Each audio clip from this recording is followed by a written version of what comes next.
Oh, I just switched to full screen, that's all.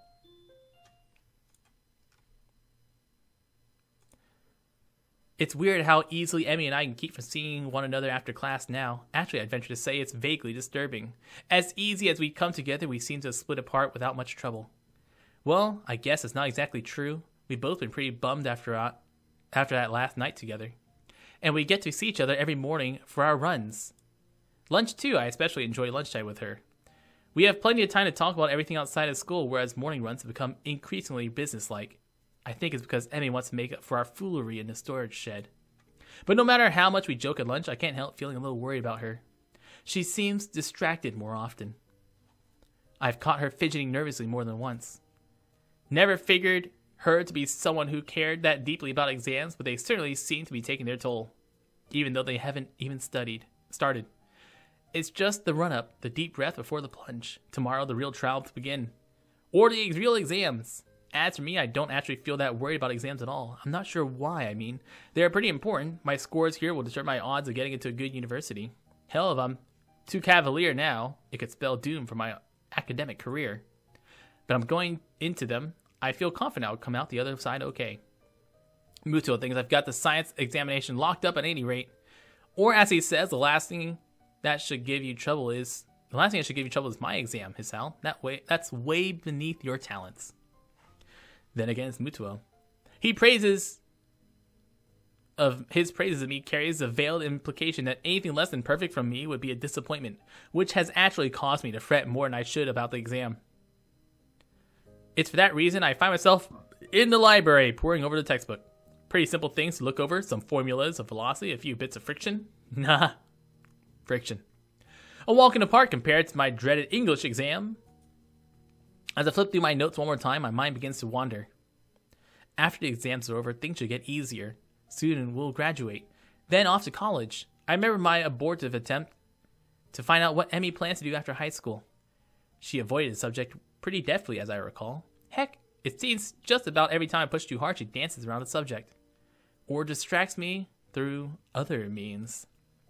Like a few days ago, when Rin wasn't around at lunch. Ah! I'm startled from my reverie as Yuko's triumphant shout. Gah! Yuko seems mortified at my sudden staring. My god. I'm so sorry, as she stirs, I move to quickly calm her down before she gets too agitated. Whoa, hey. Yuko continues to work herself into complete frenzy. It's a library, I shouldn't be... Hey, calm down. I'm really setting a bad example and now I'll get fired. Yuko. Shouting seems to work, though I draw the ire of several other students studying in the library. Yuko snaps to attention like a soldier who's just heard the captain bark an order. Sorry. Calm down, it's okay. You just startled me a little, and that's only because I was daydreaming instead of studying. So really, you got me back on task. Yuko takes a deep breath and seems to calm down a little, though she keeps shifting around with a nervous energy that seems awfully familiar. What's got you so excited? The cat burglar. To her credit, Yuko manages to convey her intense excitement in a whisper. I know who it is. I got an anonymous tip to their identity, so I did some spying and I think the tipster was right. Who is it? Nope, can't tell you that. Why not? It's between me and the burglar. I can't risk you warning him if I'm onto his game. He could tip his hand early and blow town. And I'm left with no perp. When did Yuko start talking like hard-boiled detective? I wouldn't warn them. Why would I care? If you got to ask that question, then you don't need to know. Like, is there any way isn't Kenji who's a cat burglar? Like, honestly, is there any way it's not Kenji who's a cat burglar? Congrats, I guess. Thanks. What for? The cat burglar thing. Yuko nods and smiles appreciatively.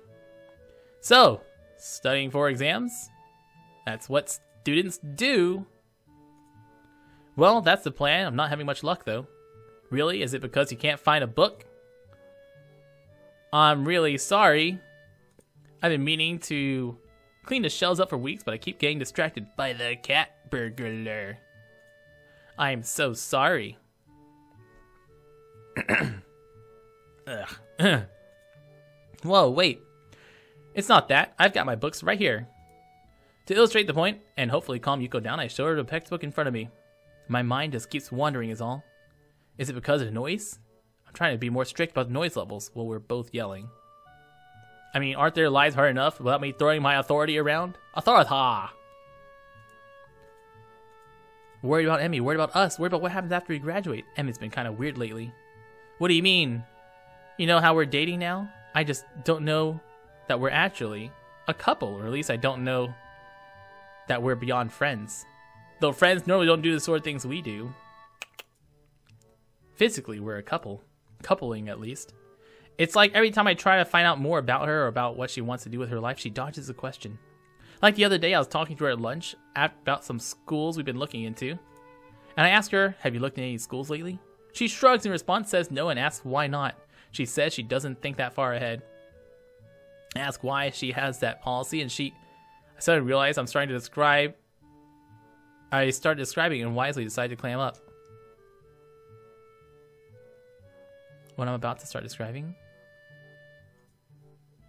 She what? She changed the subject. Wouldn't want to talk about it. Maybe it's an uncomfortable subject for her, or she doesn't think it needs explaining. Every time I try to find out what's been bothering her, she changes the subject too. It's like she likes being with me but not getting close to me. Now that I said it out loud, it feels worse. Yuko digests this bit of information. You know, it seems that you're more serious about this than she is.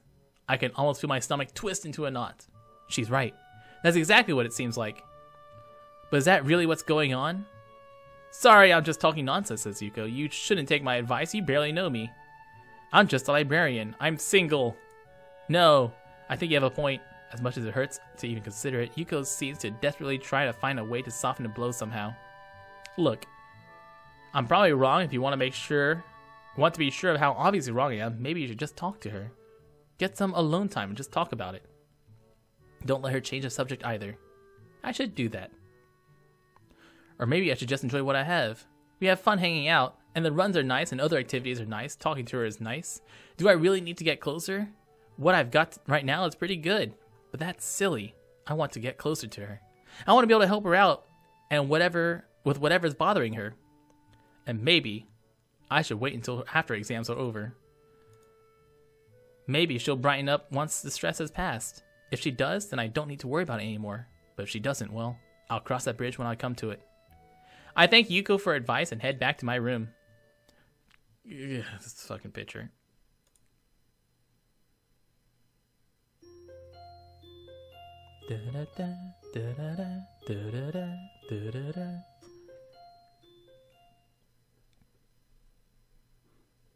The last time we've made a choice is whether or not to press Emmy about her leg or not. This is it's been a while since we actually had to make a choice. I leave the room after finishing my final exam and breathe a sigh of relief. As I'd hoped the exams weren't so bad, I managed to breeze through just about everything but the English final. And even then, that was acceptable. I wonder how Emmy did. Even more so, how she's doing. She looked terrible at lunch today. I mean, she was pretty happy to be out of her wheelchair, but she was so exhausted. Something's been wearing her down. I'm starting to really doubt that it was just the exams. Should I confront her about this? My musings is interrupted by a tap on the shoulder. Hey, Hisao, got a minute? Alright. Save. Let's go try to talk to our waifu instead. I've got something I need to do. Oh well. I want to get some feedback on the science club from you, but we can do that later, I guess. Enjoy your break. Thanks. I've got other things on my mind. Emmy! Can I really just confront her? The question keeps spinning in my head after I made my way back to my room. Shh, no backseating. It's literally just a visual novel. What if she gets angry about it? What if it's nothing? If I can go in and refuse to leave until she tells me what's wrong or something, won't that come off as clingy? I don't want to start a fight or anything over something like this. Maybe I should just drop the matter and see how she is tomorrow before I do anything. Would it be so bad to just let it go? It's not like we don't enjoy each other's company, but it sounds... I really want to help her. I don't even know if it's or if there's anything at all she needs help for, but I want to. A knock. Genji. Oh. If you had any idea what I've been through, you'd be happier to see me. Here you're acting like I went down to the store for some milk. You're a cold man. It's smart to play it safe, you know. Don't show any emotion. Keep your cards close to your chest. Do you understand? Yeah, it makes sense. Mission went well? Nosy, aren't you? I thought you were gonna blow the conspiracy wide open. It's bigger than I thought. And probably change some of my puppets around. You wanna help? You can fill me in on everything your investigation has turned up. Nah. Gotta go, can't raise suspicion. Kenji nods in approval. Still keep me close to the chest. Good luck. Okay. I'm just gonna pretend for the sake of my own sanity that he's wishing me luck and talking to Emmy. And if I squint, the whole card analogy he's talking about works here. Time to lay it all on the table. With a sense of something approaching purpose, I head for Emmy's room. Which looks a lot... Guess girls' dorms are pink and boys' dorms are yellow. Who's there? That's odd. Her voice sounds a little choked. It's me. I thought I stopped by. Hisao, come in. I reached down to open the door only to find it's locked. More and more curious. Your door's locked. Sorry, give me a minute. In a few minutes, Emmy opens the door, grinning. Sorry, I had to put my legs on. I was napping. Despite her grin, there's something definitely off. Emmy's eyes are slightly red and it looks like she's been crying. Hey, no problem. Are you okay? Yeah, I'm fine. It's just that you look like you've been crying. Oh yeah, Hisao, you're off to a great start. What? Nah. Mwah. She punctuates this with a long kiss that continues as the door slams shut behind us. I know what she wants to do now, and I'm also painfully aware how badly I want to do it, but I break the kiss with a wrench of self-control that nearly kills me. Hey, wait. Emmy's eyes crinkle in confusion. Wait for what? We need to talk. Isn't that supposed to be my line? And never a good thing to say? She's got a point. It's usually a lead on to a breakup. The prelude to a fight. Maybe it's a good thing this time. That's the hope anyways. Can we just at least get into bed? It's my first time back on these things and I'm still readjusting. Plus, the nurse said I should try to be on them less often, since running puts such a strain on them. Can't argue with that. It's a trap we both know and we both don't care. Then again, it's awfully hard to get angry while on the bed with the object of your affections. So maybe there's motivation too. I set Emmy's legs by the bedside and sit down next to her, throwing an arm around her shoulders. It sounds we both just enjoy being able to be in this position again for a few minutes. Then, of course, I need to ruin it by opening my mouth. Look, I know that you've been having a rough time of it lately, and I want to help you out. I thought it was just exams getting to you, but now I come to your room and you've been crying, and that kills me. I can't do anything if you don't talk to me about it. I told you I'm fine, says Emmy. No, you aren't. It's obvious something's eating at you. You can tell me, you know. There's the slightest increase in tension in Emmy's voice. Why is my saying I'm fine not good enough? You're concerned, I get that, that's cool. But I'm fine, there's nothing you have to worry about. Not sleeping and spacing out more than Rin does doesn't strike me as being fine. I just want to help. Uh-huh. Yeah, I don't like seeing you like this. I want you to be happy, you know? I get the feeling that came out wrong because Emmy fixes me. An icy stare. You want to fix me? She's definitely getting angry now. Want to swoop in your white charger and save the day? Stop the nightmares, the phantom limb pains? Restore what's lost? Her voice catches in her throat and the tears start to flow. Well, you can't.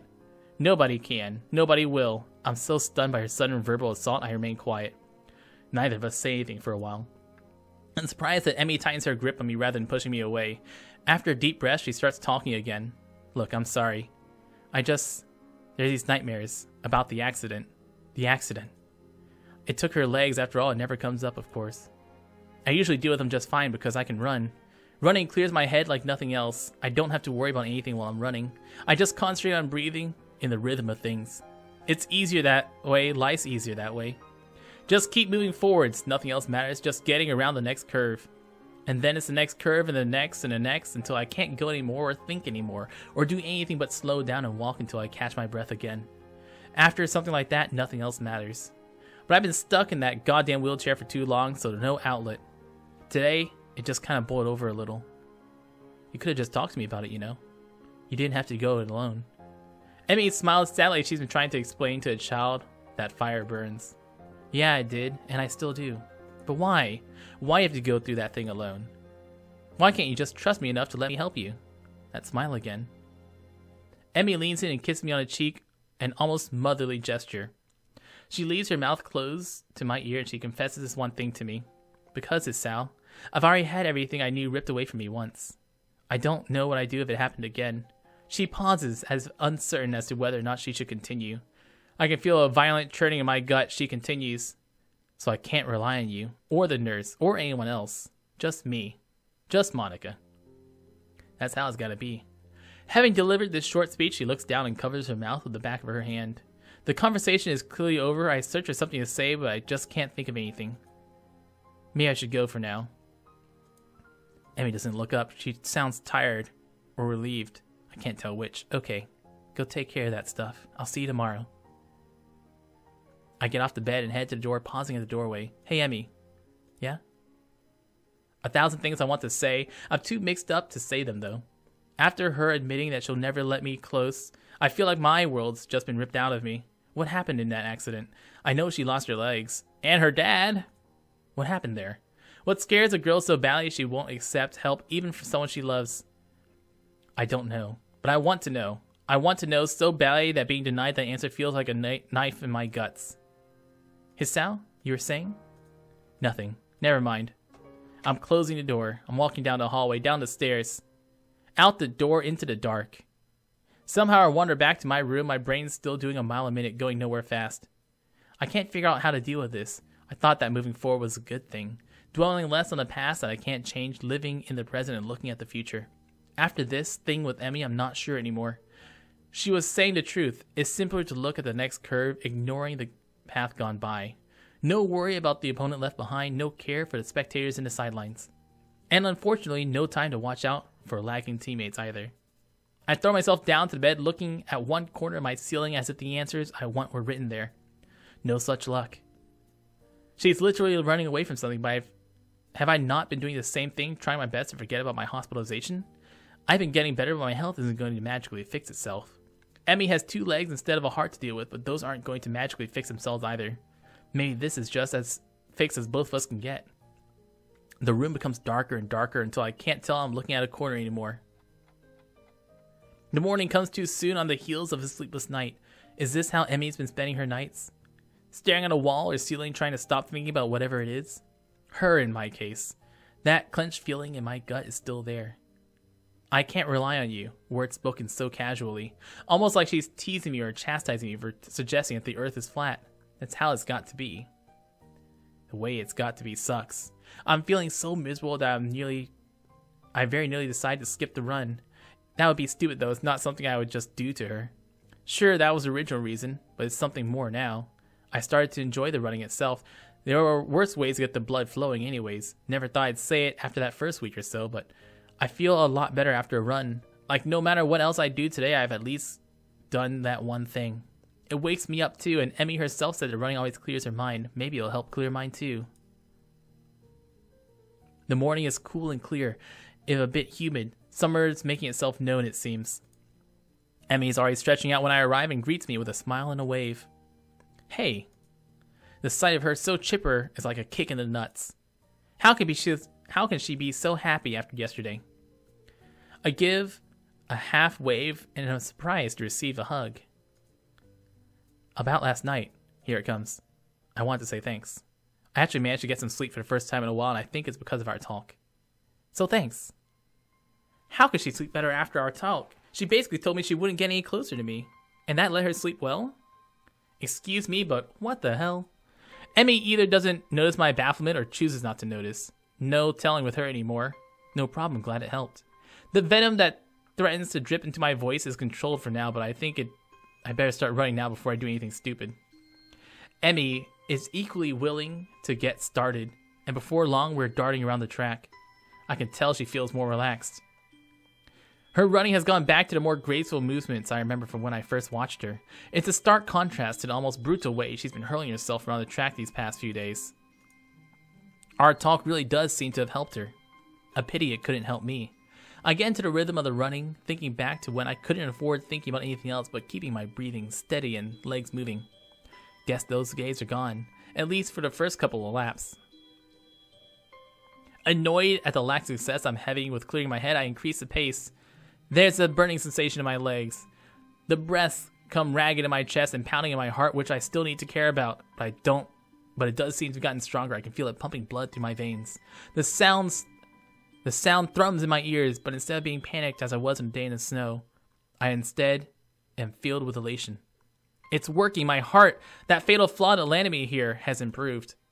I'm able to keep going now, and maybe one day I'll be able to stop worrying as much. Right now, it doesn't matter that I have no idea what to do about Emmy and me.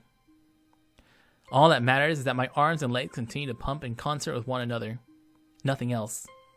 As I hit the final stretch, I remind myself that running really does help, though not as much as I'd hoped. I do feel better as I walk a few laps to cool down and begin to remember last night in a slightly less emotional manner. Emmy wants me to stay distant. I can't bring myself to do so. There's got to be a way around this run south, some middle ground. Damn, I was almost feeling optimistic. Nice run, you've really improved. Congratulations, you're pathetic. I gotta change my attitude. I am pretty awesome, and yet I just keep saying things I don't mean. Any second now, I'll be as good as hiding my problems as Emmy is. I like to think so. Why does she do this to me? Say something like that with such real affection in her voice that it makes my heart leap. She doesn't mean it. She can't. I must be doing a worse job than I thought because Emmy peers closely at me. You feeling okay? Maybe we should get the nurse, huh? Yeah, I hate to keel over on you, I said. Emmy looks a little shocked at my bitter tone. Don't say things like that. You've already done it once before, you know. How does she act so affectionate? She doesn't really care. I thought she made that clear. But despite all of that, I find myself apologizing, even though I shouldn't have to. Even though she probably is just putting on an act. Sorry. Come on, let's see the nurse. I can't get myself to calm down the whole time. Every time it feels like I've gotten over what happened last night, Emmy does something or says something that shows affection. I'm back in the beginning. The image of her ending that conversation haunts me. It was like the final twist in a knife that left me feeling bereft of any hope that Emmy and I could be more than what we are. And what are we at this point? A little more than friends who happen to fuck? And really, it's not like I don't enjoy the time I spent with her. Said so the other day myself. I very nearly didn't even bring anything up with her. Just gonna hop in there and let it ride, wasn't I? With this running through my head, I find myself in front of the nurse's office, still brooding as he checks out Emmy. Emmy comes bounding out the door, gives me a kiss, and darts off the shower. Meanwhile, the nurse beckons me into his office and gives me the ritual once over. Any problems? Nah, I seem to be able to handle it. That's uncharacteristically risky of you. You've been hanging out with Emmy too much. She's rubbing off on you, and not necessarily in a good way. At the mention of Emmy's name, I can't help but frown unhappily in spite of my efforts at control. Well, now, this is new, don't you think? Last I checked, your user response to Emmy's name was a grin, not a frown. What happened between you two? Because Emmy doesn't seem to be into it, whatever it is. She looked more relaxed than I've seen her in weeks, which is unusual for this time of year. Doesn't seem to be on it. What do you mean by that? By what? For this time of year, I keep trying to find out what's been bothering her, but she clams up as soon as I broach the subject. Let me guess, she won't tell you because she says she can't trust you? Now you're crushed because you thought the two of you were so much better than she seems to think, right? More or less. How'd you know? I'm the nurse. It's my job to know these things. Is it? I've known Emmy for so long to know that she'd try to do something like this. It's just her. He says this in a sort of half affectionate, half frustrated tone that would seem more appropriate if he had a cigarette dangling from his lips. I open my mouth to respond, but a knocking sound at the door interrupts me. You guys still in there? Says Emmy. Just a moment. Give us a second and get our pants back on. The door bursts open and Emmy glares knives at the nurse. Asshole. Didn't mean to get your hopes up. Hey, leave me out of this. What's up, Emmy? Forget something? No need to be upset. The two can play everything's fine game. Actually, I forgot to ask you something. What is it? You want to come with me on a trip to my house? My mom's making dinner. I thought you might want to join us. Well, of course I accept. Emmy punches the nurse in the arm playfully. Not you, idiot. You were over last week. I'm talking to Hisao. Oh, how interesting. Meeting the parents. I'd love to go, Emmy, thanks. The nurse raises an eyebrow but says nothing. Great, I'll be in my room. Swing by after you shower and change into something clean and we'll grab the bus. Sounds good, I'll see you in a bit. I thought this was a school day. This time it's me who leans in for a quick kiss before darting off to my room. What an interesting development. Maybe we are getting closer after all. Maybe Emmy's finally ready to open up. Or maybe she's just being polite and a free meal seems like a good way to apologize for last night. Great, Now I can't decide whether to be excited, nervous, or depressed. I settle for a combination of all three and hop in the shower. Why do we have a loading screen? We're just gonna go meet the mom. The mumsies. Woo. I don't think I like riding on buses. Actually, I think I'm pretty comfortable saying that as a fact. They sway a lot, they smell funny, and you can feel every bump on the road. I'm not really looking forward to this. Plus, Emmy's legs keep making a clanking noise that draws the attention of everyone else on the bus. She's in shorts again. She's got long socks drawn up to her prosthetics, so they don't look so obviously false again. But that doesn't stop the odd look or two every time her legs bump together in an audible clunk. I shift nervously in my seat. Emmy raises an eyebrow questioningly. She doesn't seem to mind the stares. Either that or she doesn't even notice the people staring. I'm pretty sure she's gotten her fill of odd looks before. After a certain amount of time, I doubt she's noticed it anymore. Not that she'd ever tell me if I asked. Another fact is, I'm not just uncomfortable off the bus. I can't seem to come to terms with the fact that Emmy appears to be trying to bring me closer while at the same time pushing me away. Meeting the parents is a big deal, right? Not that I haven't already met Emmy's mother. That was just as an acquaintance. Now it's going to be Emmy's boyfriend, with everything that implies. I can feel my heart pounding in my chest, an echo of that snow-covered afternoon that feels like it was so long ago that it might as well be another life entirely. Except then I didn't know what was going on. I also didn't have medication to help prevent things. I've come a long way in terms of my physical health, and for the second time today, I feel like I'll be able to live normally now, or at least as normally as possible. Now, if only I can manage my relationship as well as I've managed my heart, I'll be in great shape. We're here. Emmy grabs my hand as soon as we stopped off the bus. She starts heading down the street almost immediately. Come on, we've got a couple blocks until my place. What? Oh, okay. I follow Emmy down the street, watching her confident in stride. She's setting kind of a quick pace for just a walk. I guess she's anxious to get there. So your mom do this sort of thing often? Not too frequently. Mom's never been much for playing hostess. Oh yeah? My dad's always the one pushing her to have people over. Dad. The sudden and unprompted reference to her father catches me off guard. Look at Emmy's face. I'm not sure she meant to mention him. I think I've only ever heard her talk about him once. All I remember is that Emmy's mom told me he wasn't around anymore. Your mom prefers solitude.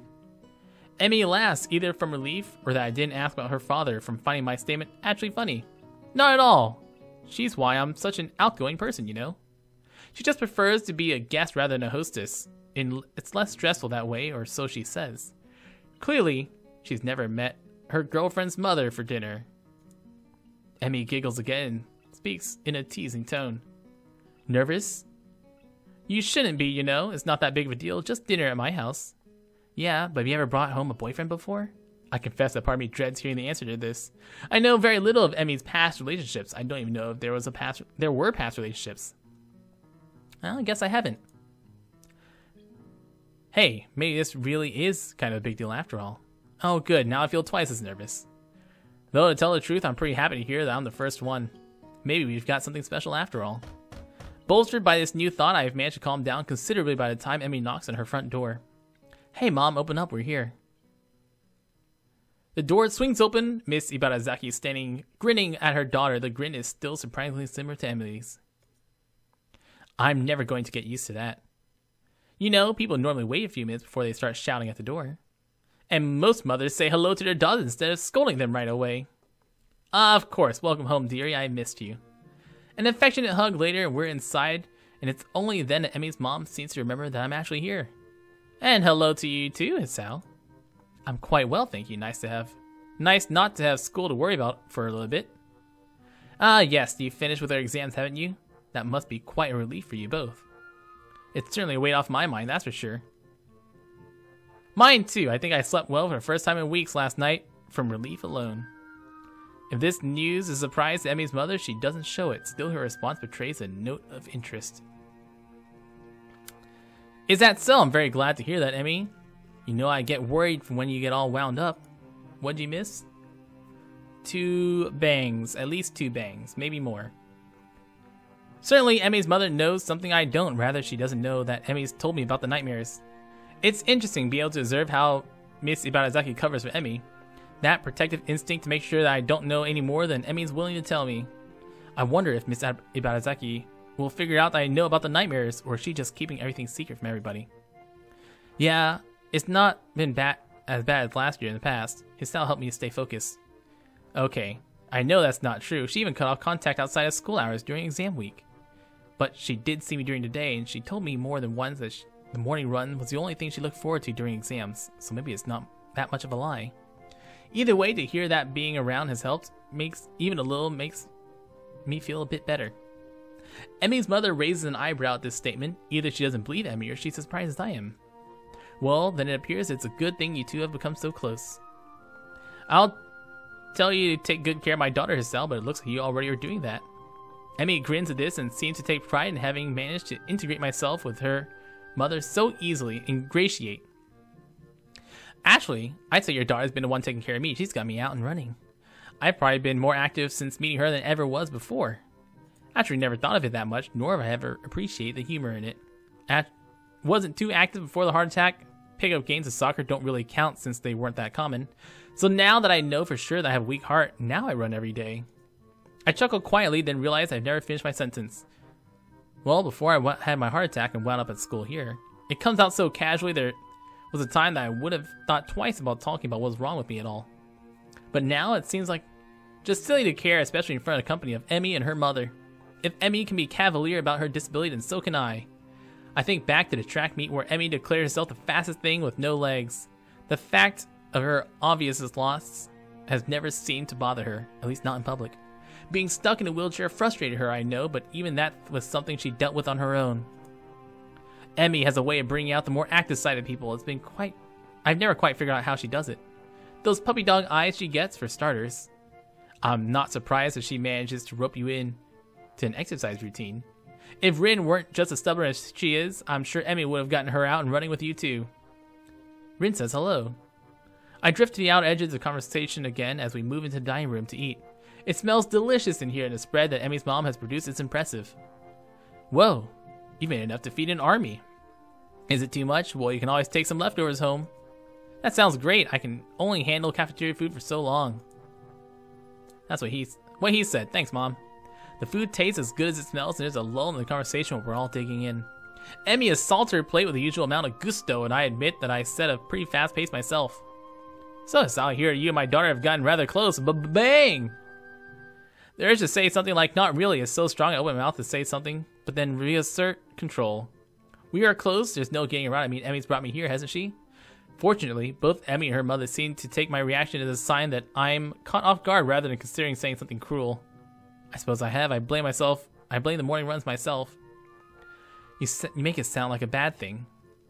Well, I, for one, found it a relief. Why's that? Emi's always been a popular girl, but never made any close friends. That's a bit of news to me. I've always seen Emi chatting with her classmates in the hallways. And certainly the whole track team seems to love her, but it's true that she chooses to isolate herself during lunch. Not exactly the sort of behavior one expects from a popular girl, after all. Then again, I've experienced her unwillingness to get close firsthand, so I can't say I'm surprised. I was beginning to have my doubts. Emi rolls her eyes to the ceiling and grumbles something I can't quite make out. Huh? What? What's that you just said? Nothing. Miss Arabazaki chokes on her drink. She chokes on her drink. You've been hanging out with the nurse too long, Emi. I've got to talk with him about corrupting my daughter. Somehow I don't think that'll be very effective. I learned most of it from you anyways, not the nurse. Don't listen to her, Sal. She's a born liar. Yeah, right. I don't know, Emi. I think your mother has a point. What? You traitor. You're supposed to take my side on this. Yeah, but didn't you lie about your leg after the meet? A kick in the shins from an unmistakably plastic foot cuts me off, but not before Miss Ibarazaki's eyes shoot upwards. What about your leg? It wasn't a big deal. It's just... I was in a wheelchair for a bit. The last few mumbled words were quickly deciphered by Emi's mother. I suspect she has experience with this sort of thing, as a worried frown appeared on her face. That's why you kept dodging my calls.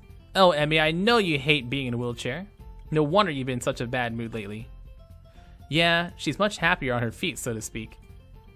Well, of course, she spent enough time in a chair after the accident. She didn't get prosthetics immediately, I ask? No, she had to finish up healing before they let her start the sort of therapy. Let her start the sort of therapy she's got to go through to adjust to those things. Especially since she wanted to run on them. I had no idea. Yeah, it sucked. So did you see Rin's mural in the festival? Emmy's change of topic makes me realize belatedly that she's been fidgeting the whole time her mother and I have been talking. I should have figured out from her being a little skittish that it comes to talking about the accident, even around her mother. No, I didn't make it out to the festival, remember? Although I caught a glimpse of it at your track meet, it seemed pretty weird to me. I think that's more or less what she was going for. She talked a lot about being dreamlike, or trying to make it dreamlike. Rin's art is one of those things I don't think I'll ever understand. That's not surprising. I don't think Rin expects it to be understood. She told me once that art allows people to understand stuff they wouldn't understand otherwise, but all the same, she doesn't think it actually works that way. I'm surprised that Emmy's talked about this with Rin extensively enough to actually have Rin's opinion. Although I expect Rin could not, if she were so inclined, say the same thing about Emmy's. Of course, Emmy is purposely keeping me in the dark about everything, which is likely, but unpleasant to think about. I drift down this unpleasant train of thought for a while, losing track of the conversation. Emmy, I've been meaning to ask. Are you going to visit your father this year? From the way she says it, you think Emmy's mother was talking about the weather. From the way Emmy reacts, it's clearly not the weather they're talking about. She flinches, a slight jerk of the head backwards as if she's been slapped in the face. Can we talk about this later? Her voice sounds rather brittle, strained. It seems as if she's severely shaken by the question. It seems that Miss Ibarazaki misjudged how close Emmy and I are. Some things it seems are best not conversed with me around. Her father is one of those things. The accident that took her legs is probably another one of those things, if her reaction from the earlier conversation between her mother and myself is any indication. It doesn't take Emmy's mother long to realize she screwed up. Of course we can, dear. I'm sorry to bring it up. I just wanted to ask so I can make plans. It's fine. Don't worry about it. Emmy fidgets nervously as if embarrassed by her own reaction. I confess that her reaction is confusing. She only mentioned her father to me earlier today, less than a few hours ago even. Why does a simple question about when she'll visit her father cost... He's dead, you dense idiot.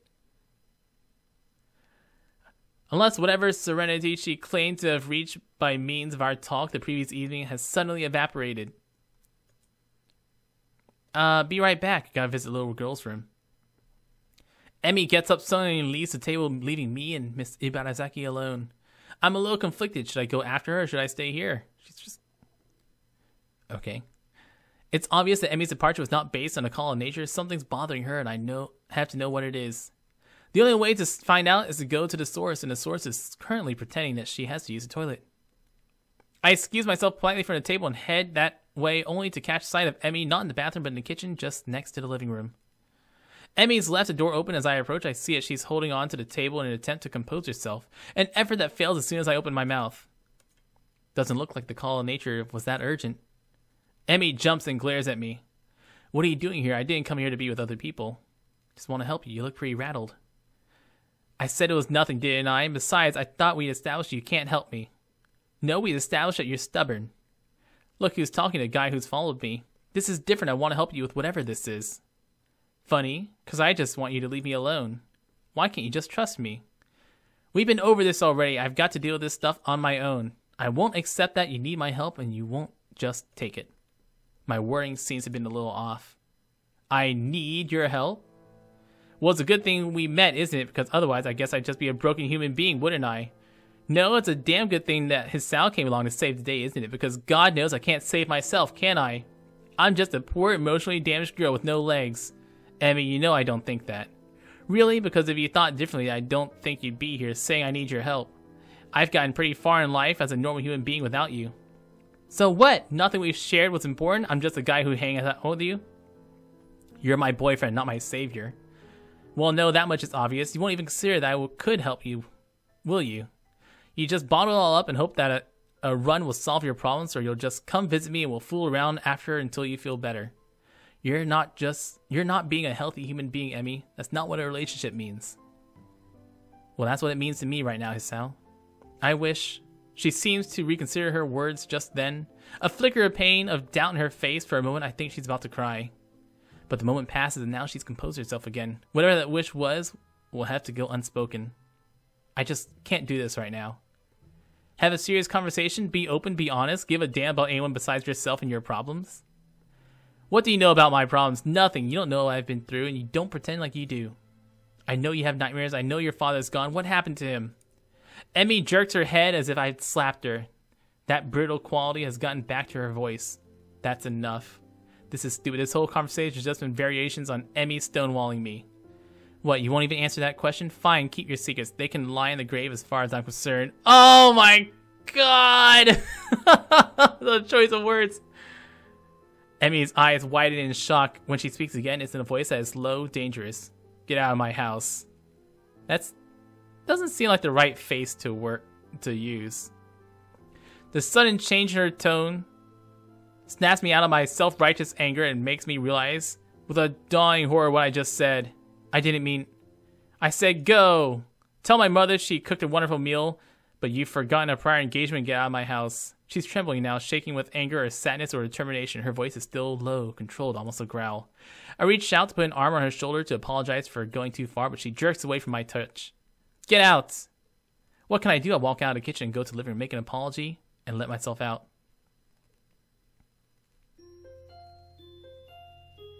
The relationship seems going pretty well.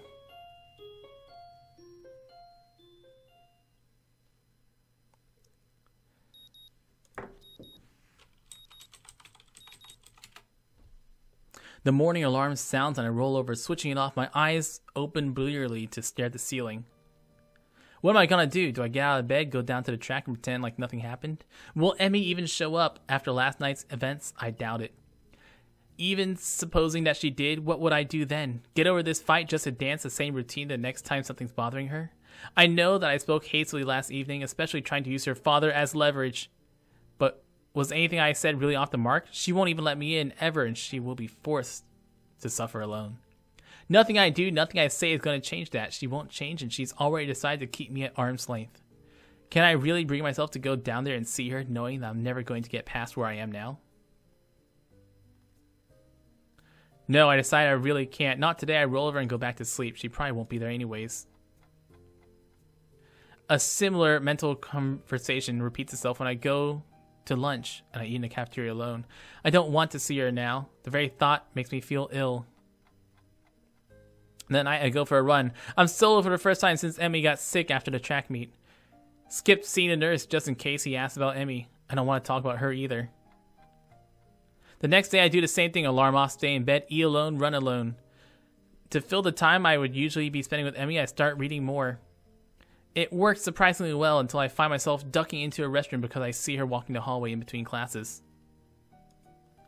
If she noticed me, she didn't show it, even though I don't suppose she ever shows anything. Certainly not to the girls in her class I see talking cheerfully to her, or to her fellow track members, especially not to me. Alarm off, stay in bed. Mutuo and I have a lengthy talk about the possibility this string theory is plausible. I don't buy it myself. More than 4 dimensions I can buy, but a bunch of vibrating strings at the subatomic level? That's asking a bit much. Looks like I'm not the only one who thinks that way too. Apparently it's not really as strong a theory as it once was. Mutuo says that just because nobody has found the right way of looking at... Oh, it's just because no one's found the right way of looking at the data yet. Eat alone. The rooftop is deserted today. I briefly wonder where Emmy and Rin are, but shrug off the question. The important thing is that they aren't here. Since I have nobody to talk to, I bring a book. The weather's nice, if getting a little hot. Hopefully it'll be cooler in the evening. A cool breeze seems to be back up my theory. Run alone. It is, in fact, cooler at the track. No sign of Emmy, which is exactly the sort of thing I'm going for. I stretch out and start on my usual run, trying hard to ignore the lack of a running partner in front of me. Finding my thoughts, drifting damnably to that girlish laugh, incorrigible grin, those wide and friendly eyes, her incredibly toned body. I increase the pace to clear my head, chew up the distance between me and the turns, find the speed that makes me think only of my legs and how much they burn. I glance at my watch as I round the final turn, noting that my time's gotten faster.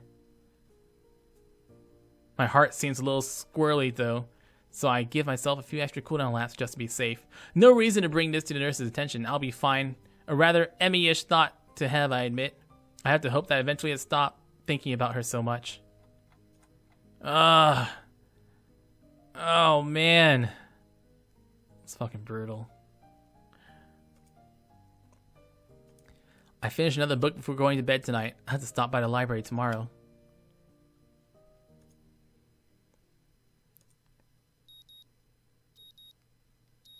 I don't know why I keep the early alarm on anymore. It makes me up the next morning just the same. That afternoon, as I was getting ready to head to the cafeteria for another solo lunch, I am suddenly cornered by Misha. I guess just Misha. Off to eat alone again? We've noticed, you know, Shicha and I noticed you've been spending more time alone. She wanted me to find out why, so I told her I'd ask you. I'm surprised she didn't ask me herself. She would have, but she wanted to get a head start on some paperwork. There's a lot of it since we're coming in on the end of the term. Why the sudden interest? Well, it's the duty of the student council to keep track of the emotional health of its students. To allow a constituent of spirit into depression unchecked would be unforgivable failure. But you're eating alone. Nobody's seen you and Emmy together at all. Something's happened, didn't it? Misha's voice takes on a slightly sterner tone, though somehow she keeps the familiar lilt at the end of her sentences. I purse my lips.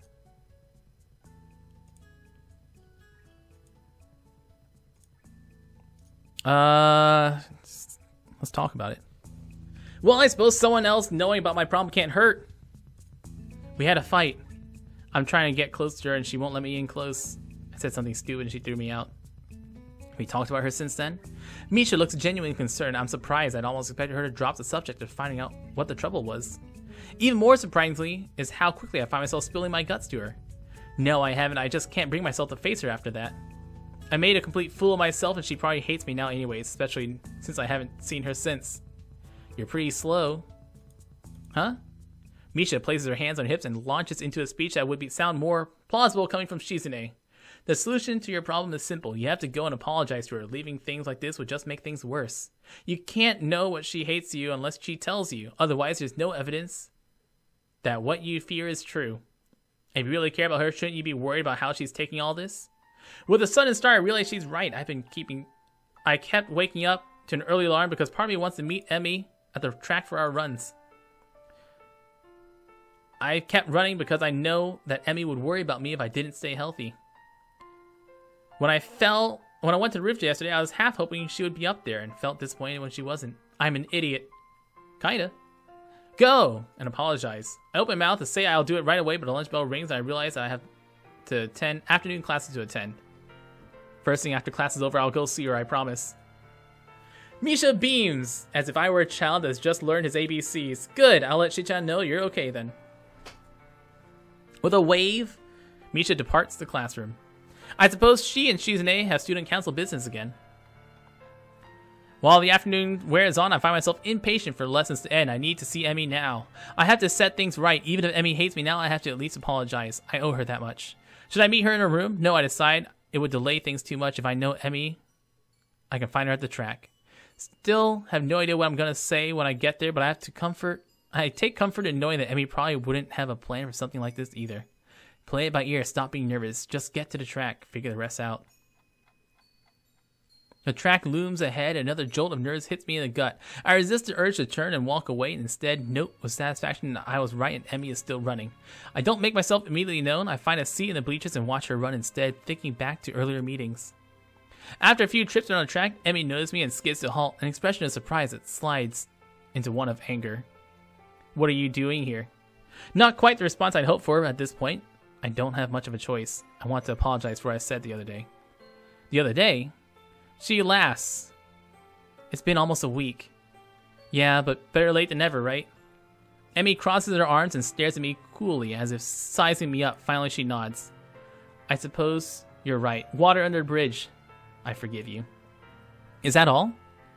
Her almost impatient question catches me so off guard, she's already halfway down the track before I think to shot after her. No, wait!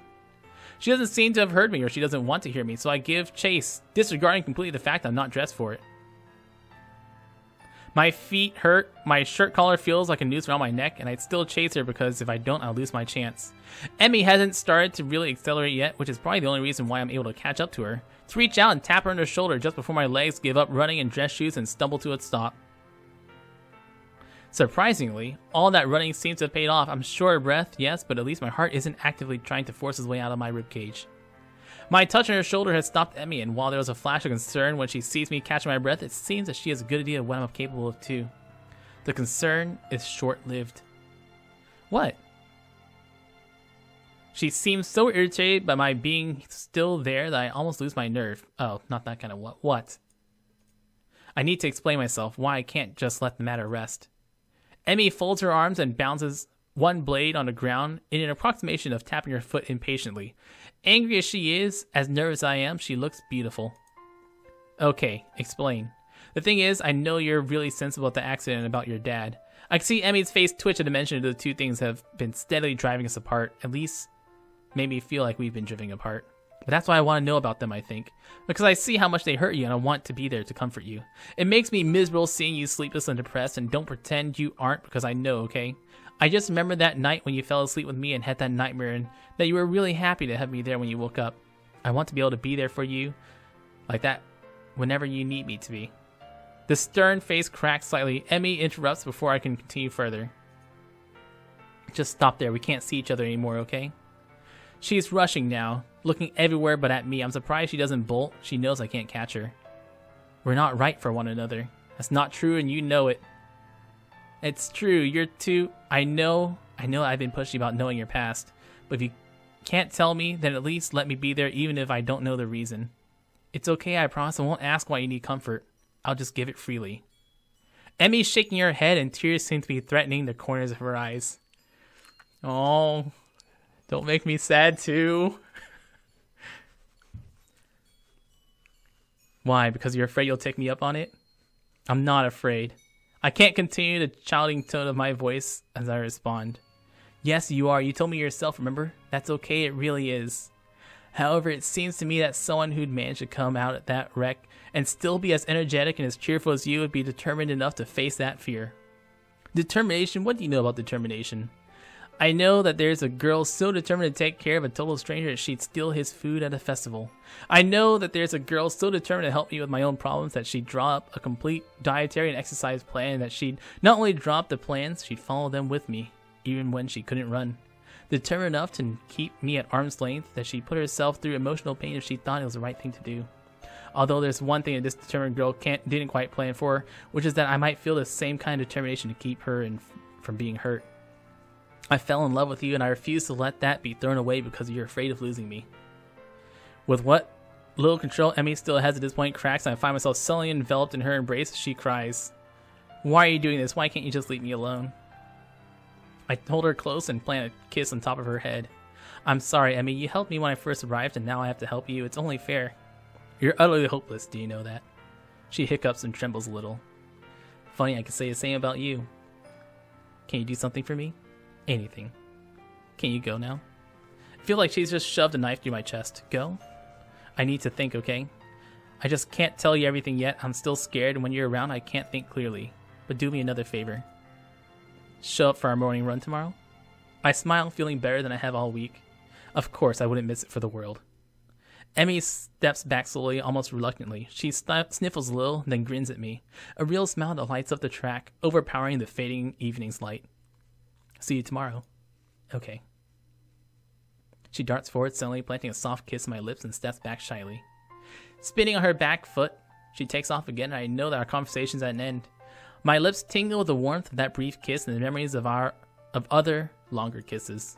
I walk back to my room with a spring in my step. Tomorrow, when my alarm goes off, I'll get up. Oh, this is too sweet. Oh, my fucking heart.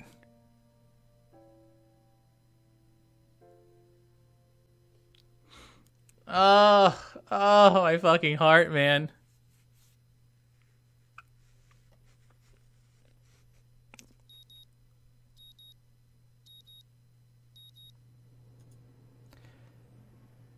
The morning sun is bright through my open windows, and the sound of my alarm quickly has me up and about. I slept surprisingly well last night, secure in the knowledge that at least I've got another chance with Emmy. If I can just keep myself from doing anything stupid, maybe I'll find out what's been eating her recently. I have a few educated guesses, but nothing concrete, and certainly nothing that I'm going to say to her. I'd much prefer to have her tell me herself. Emmy is waiting for me as promised, looking a little haggard, but otherwise bright and cheerful, much more so than any previous day this week. You're late. I wave my hand dismissively. Nonsense, you're just early. Emmy grins back, and I feel like we're finally back to where we should be with one another. Except now Emmy, not just me, wants to take another step forward, although a part of me worries she'll just back out the last second. Hurry up and stretch. I don't want to miss the bus. The bus? Yeah, the bus. I want to show you something, and I don't want to be late. Okay. I try not to grin too wide. I'm happy beyond words that Emmy wants to hang out after the run. Oh, we gonna see your dead dad? We gonna see your dead dad? Is this what she had to think about? I wonder just what she's planning to do. I quickly go through the warm-up routine while Emmy bounces impatiently on one foot to the other. She does seem to want to get moving as fast as possible. Somebody's cutting onions in Paul's house. The run is over so quickly I barely believe I hadn't fallen over dead. Afterwards, Emmy sets a blaring pace and I and my foolishness kept up with her. Well, until the last few laps, I had to slow down just in case, but I don't mind, and Emmy's waiting patiently for me when I finish. Finish? Good, come on. Grabbing my arm, she practically rushes me down to the nurse's office. Trying to catch the early bus? Yeah, told Mom I'd be back for lunch. Well, I'll take care of you first then. But his Sal's gotta come with me too. Nurse raises an eyebrow at this statement and peers at the two of us searchingly. Really? Today, huh? Emmy's response is a nod, followed by a surprisingly shy grin. Well then, make this quick. Emmy enters the nurse's office and I patiently wait outside for her to be finished. I feel like I'm missing out on some joke or significance of today. Today's the day of the accident. True to his words, the nurse has Emmy out of his office surprisingly quickly, and I take her place after promising to meet up at the front gate. Your heart beats faster than usual. Been pushing yourself again? Well, Emmy seems rushed to get through the run, so I'm not surprised. Today is a rather important day to her, you know. Yeah, we're still going, man. We're still going. Of course we are. I suspected that could be the case, but I have no idea why that's the case. She hasn't told you? Interesting. Of course, it's the Dead Dad Day. This day's Dead Dad Day. 7 years of Dead Dad. I expect Emmy has her own plan for explaining today to you, and I don't want to mess with that. You'll find out soon enough. What's the rush? Now, as for your heart, I would take it easy the rest of the day. No spontaneous races. Got it? Got it. If you think about something like that's going to stop her. Good point. I don't think it'll be much of an issue today of all days, but still, if he's trying to reassure me he's doing a terrible job, I'm quickly becoming more and more worried about what today could be. At the same time, if today is such a big deal and Emmy wants me to be with her for it, then maybe she really does want to grow closer. Either way, I barely remember to thank the nurse before taking off as quickly as I dared from my room, to get a shower and throw on some decent looking clothes. If today is as important as it seems to be, I should dress appropriately. Emmy, of course, proves me wrong as I reach the front gate wearing her usual shirt and shorts. At least I know it's not a terribly formal affair. You're early. Not as early as you. Eager, are we? Emmy cheekily pokes out her tongue. The bus stop isn't very crowded at this hour, which seems to please Emmy, and we end up relaxing a little as we wait. We sit in silence, but I can tell that Emmy's trying to work herself up to say something. I don't have anything to say myself, so I sit waiting for her to talk. It doesn't take very long. I'm sure you're curious as to why the nurse thought it'd be weird for me to bring you with you today. I was a bit, but if you're not ready to tell me. Emmy stops my sentence by placing a finger on my lips. Don't tempt me. I want to tell you this, but I'm just uncertain as to how to go about it. I don't want to keep delaying or deferring. I just want to be able to say it. You know this is not going to be easy for me. So treat it like running. Warm up with something small and easy and go for it. Don't do it too fast, okay? I'm a patient man. I can wait for you to get into it. Emmy seems to consider my words, weighing them against what possibly is a desire to get it over with. I will admit, as much as I keep telling Emmy to take her time, I wouldn't mind her getting it over with either. But somehow, I know that Emmy probably needs more time than the bus ride will provide to get it out, whatever it is. Maybe you're right. The bus stop isn't the best place for this anyways. But just to make sure I don't go back on my words, I'll at least say this. She takes a deep breath, lets it out, and after a moment says in a low voice, "We're going to see my dad today." The words hang in the air. I can see that Emmy's afraid I'll panic and disappear in response, which a part of me almost wants to. It is stupid of me to back out or silly abandon the promise I made to be there for Emmy when she needs me. The nurse thought it'd be so weird.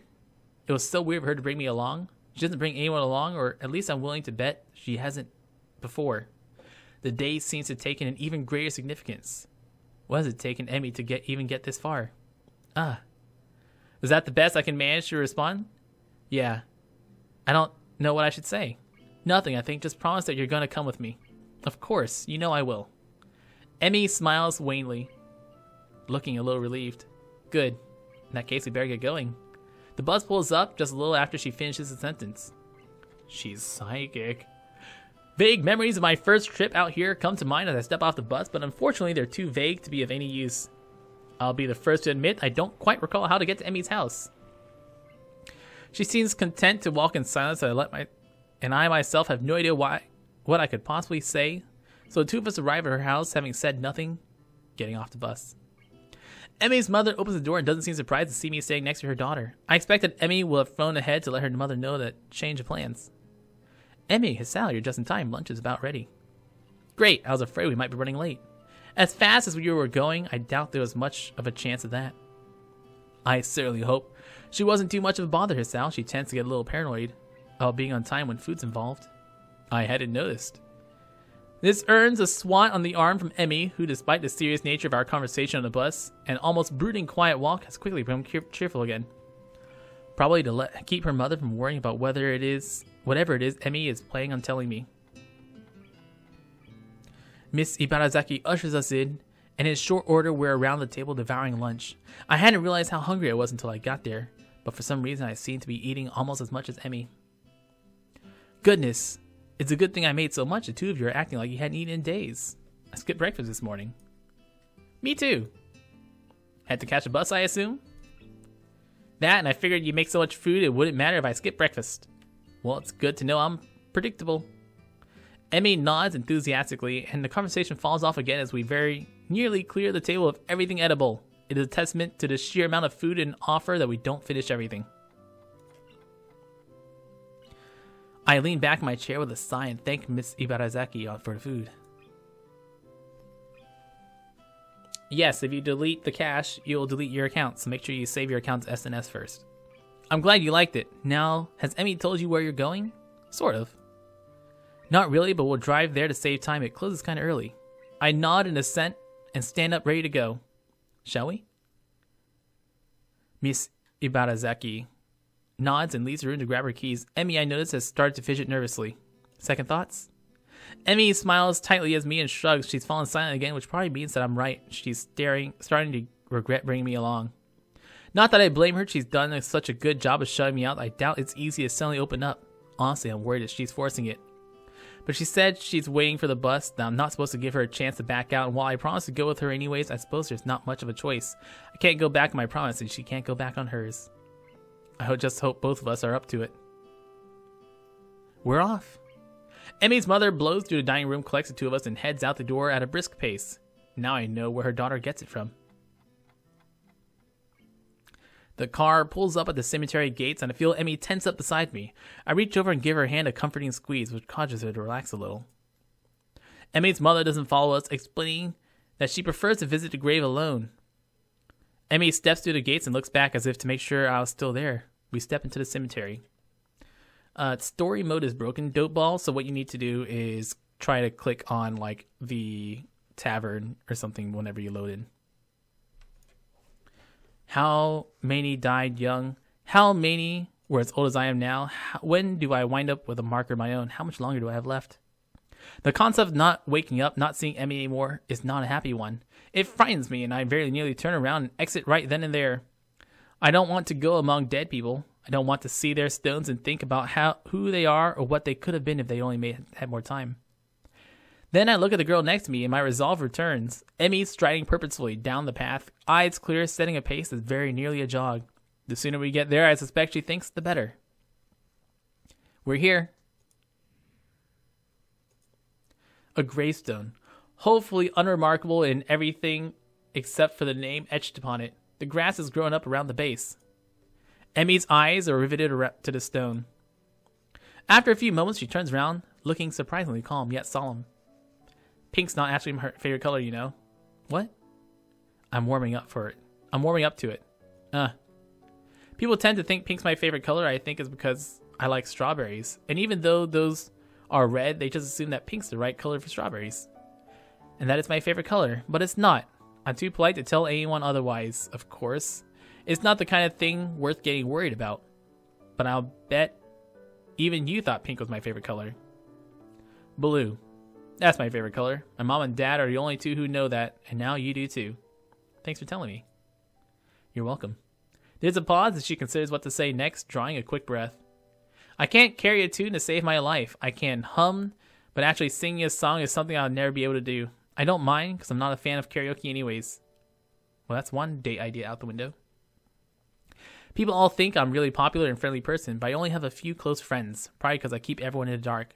But I think it's also because I hate the idea of losing a close friend. There aren't many people worth the risk. I'm terrible at saying goodbye. I sometimes think I only run because it's what I used to do with my father. You're not my first boyfriend. I dated a guy for a long while during my second year at Yamaku, but in the end we broke up because I didn't want to get closer to him. He couldn't live with that distance between us. Her rate of speaking increases slightly, as if she's rushing towards the finish line. I'm actually 1 year older than you. Everyone thinks I'm younger because I'm short, but I had to skip 1 year because of my accident.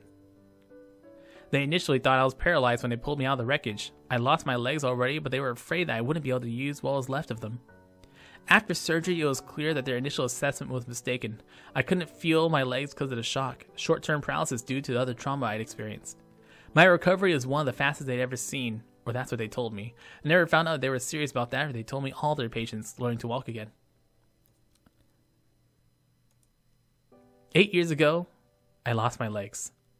I lost my father as well. He died on the way to the hospital. I didn't even get to go to the graveside until 2 months later and couldn't attend his funeral. I'm sorry. Don't be. That's what everyone always says, that they're sorry. I hate hearing that, like anything could be done to change what happened. You know the best piece of advice I got? These things happen, I don't even remember who said it, but I guess they didn't have anything else better to say.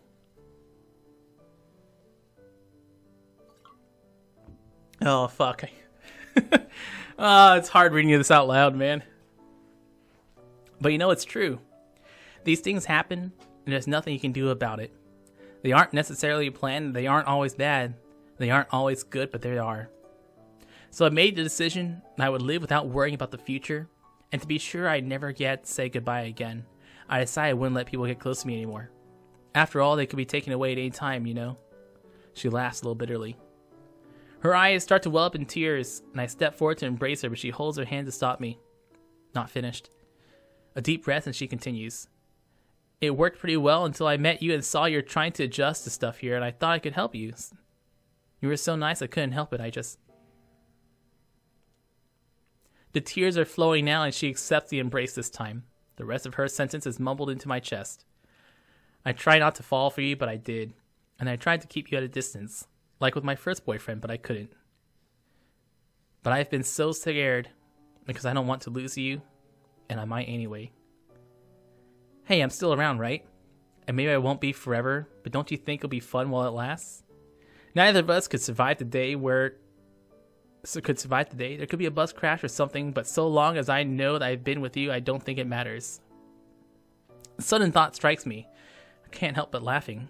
My condition had me scared of dying so badly I immediately seized an opportunity Emmy presented to improve my odds of living longer. But without Emmy, there wouldn't have been any motivation to keep up with my running. It hits me that Emmy is the reason I want to go running every day so I can spend as much time with her as possible. Emmy looks up at me confused. We'll go on living until we stop. And when we stop living, we'll be able to know that at least we had time together. And it wouldn't have it any other way. Because I love you, Emmy, and right now that's enough for me.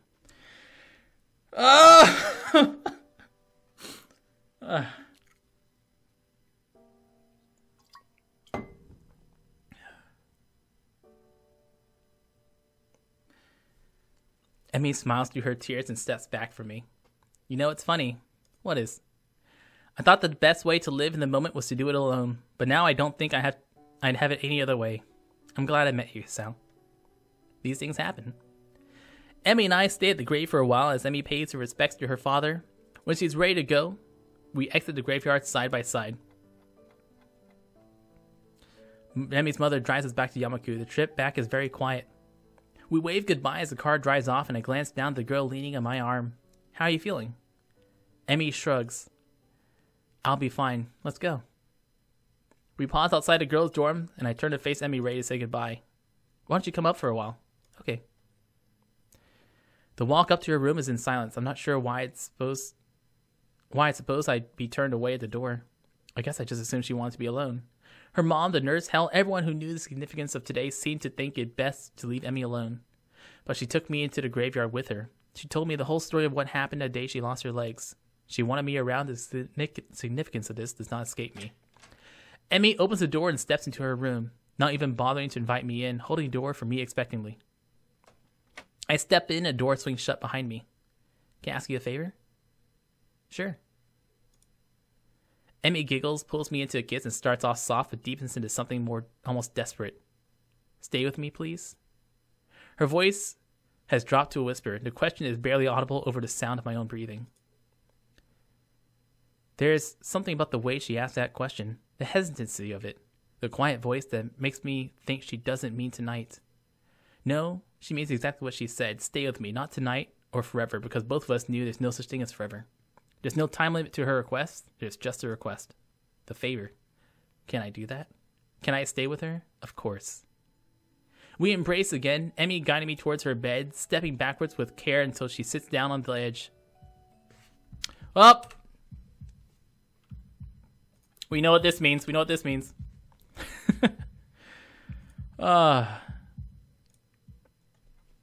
We used to get a lot of people per stream, and now we don't have even 100. Yeah, it's because we're not playing One Piece Treasure Cruise. I collapse next to Emmy, who almost immediately starts curling against me, smiling. Mentally, I feel grateful that Emmy keeps her nails short. Otherwise, I think she might have drawn blood. Hot. I sit up briefly to dispose of a now-used condom and lay back down next to Emmy, who's in turn taking care of cleaning herself off. For a while, we lay in silence, savoring the feeling of being next to one another. Emmy is the first to speak.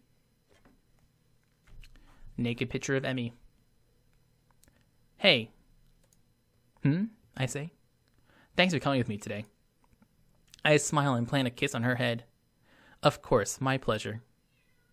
Emmy snuggles closer. I can feel her breathing again to slacken as she begins to drift off to sleep. Just as she's about to fall asleep, she wakes up to mutter a single sentence. I love you, Hisao. Then she's out like a light, leaving me feeling like I'm top of the world. I draw the slumbering Emmy as close as possible, pull the covers over us to keep the chill off, and fall asleep happy as I'd ever been.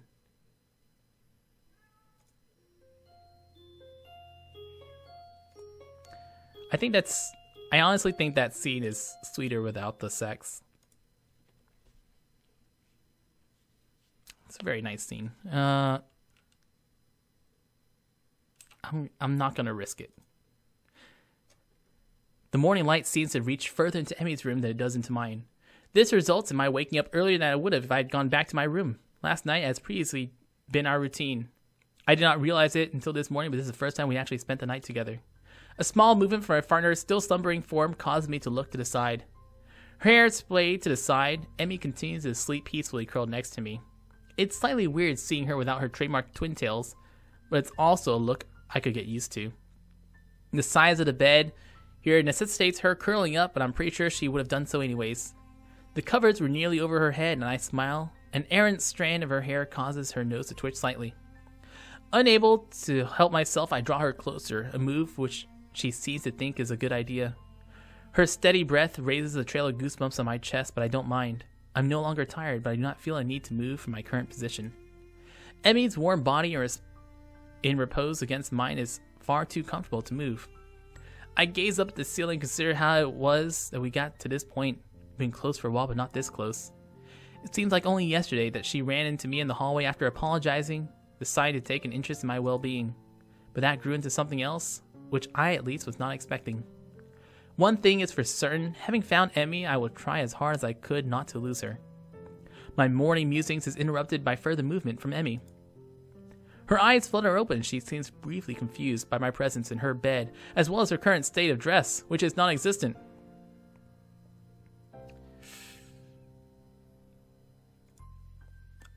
This is probably okay. When she smiles happily and sits up, her face looking down at me. Good morning, Hisao. Sleep well? Yeah, I did. Exhausting day yesterday, you know. This is so fucking cute. I think back over yesterday's trip to the graveyard. Yeah, glad to hear you slept well. How'd you sleep? Well enough, although you kept honking the covers. This earns me a shove and a stuck-out tongue. I chuckle and Emmy giggles a little. We fall quiet for a while.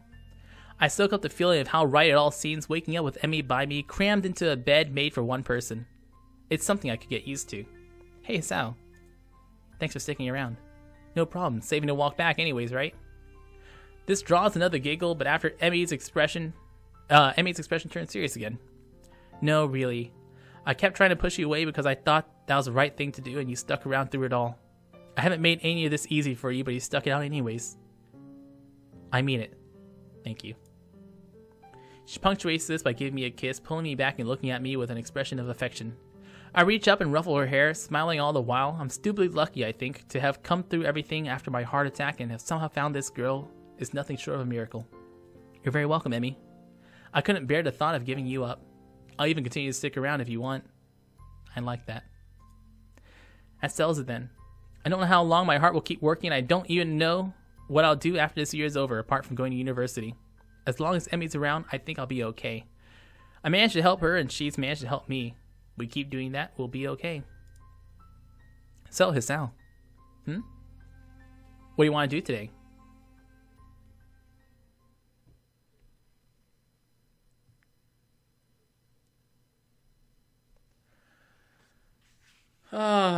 Oh my god.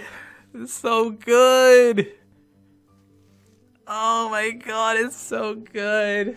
Oh, I'm so happy. Oh.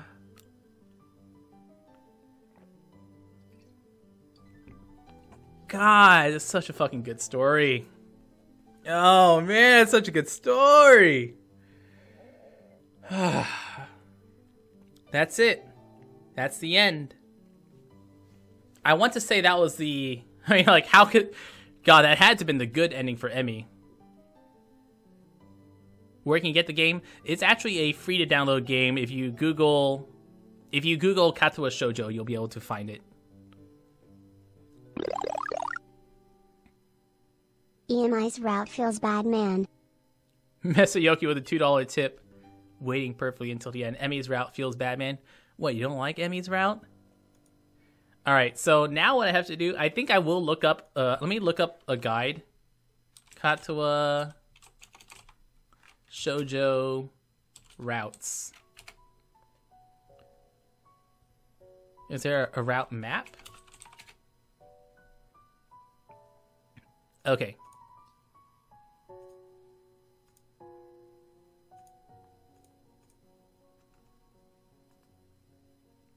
Just made you sad. Aw, it's so sweet though. Like, it's so sweet. We had such... Emi Barazaki. Aw, that's a cute name in chat. A very appropriate name, I think. Gallery. Do we get the nudie scenes in here? You got that nudie scene. You get that scene. Are these the sex scenes that they're cut off from me?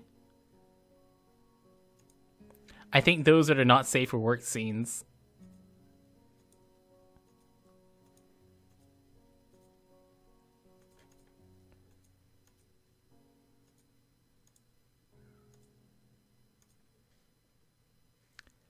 We got the good ending. We did it. What's this? Oh, return. Cinema. Oh, those were the, Was there an option to talk to her mother?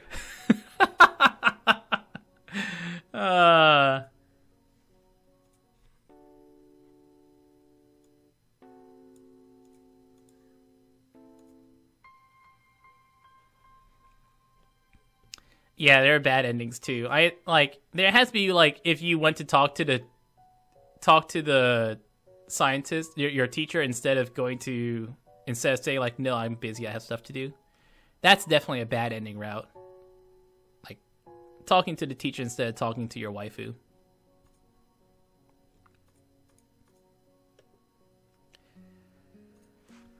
I don't know, should I I want to end it there today. That was, oh man, that's such a good ending. There's at least 3 endings per girl. That was such a good ending. I want to end it there today. I want to just ingest that. I want to just digest that for a bit. Oh, Emmy, you really, you stole my heart, Emmy. I'm so glad we ended up on the Emmy route so far.